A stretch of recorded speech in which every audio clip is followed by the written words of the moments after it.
I think the first word that comes to mind for me when I think about change is always space. Um, so I mean that in the sense of creating space for things to happen, but also maybe not just as sort of blank space, but more a sense of potent space, creating a situation where the kinds of outcomes that we hope for can actually arise, kind of a nurturing and supportive kind of situation. And one of the other words that comes to mind in that context is generosity, because in order to create that kind of space, we have to be generous enough to really let it arise from where everybody in the situation is. We can't go around telling people how to think or how to be or even really what to expect. So we have to kind of make it not about us, but about everybody else. And that requires a lot of generosity, a lot of letting go of our own expectations.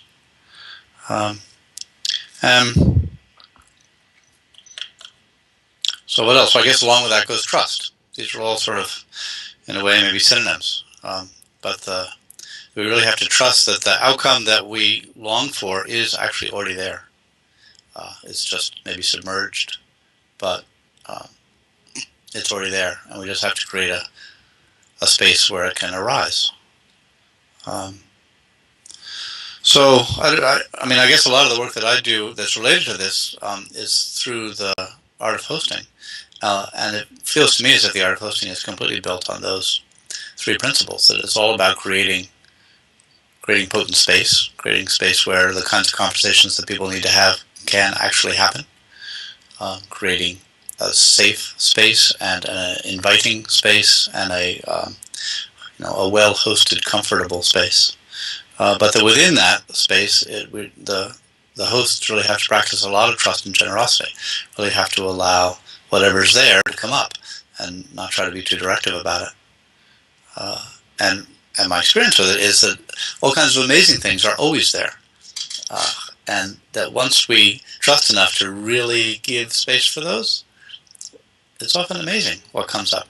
People have solutions they've been holding dear for a long time that they haven't been able to voice, or they suddenly find an inspiration because they're, all the limitations or all the scary bits that hold them back are suddenly dealt with. So that kind of hosting work always feels like such a rich mine of stuff that's hidden. And that's where change comes from. Change doesn't come from the stuff that's already out in the open, because that's the stuff that needs to change. It always comes from what's submerged. And it comes from people. So we have to find a way to allow people to surface the stuff that they have kept submerged. And I have a great faith that the secret to change lies there, that the secret to change does not lie in legislation and political movements, and that it doesn't lie in any kind of charismatic leadership or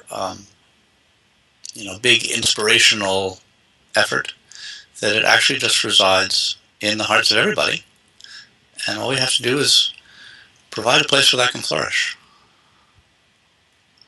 So I'm always attracted to culture. I've never been much interested in politics, but always very interested in culture. And I really feel as if politics and other kinds of change tend to follow culture. So let's work on the culture. Let's create a culture of spacious, generous trust, and then allow ourselves to do our best.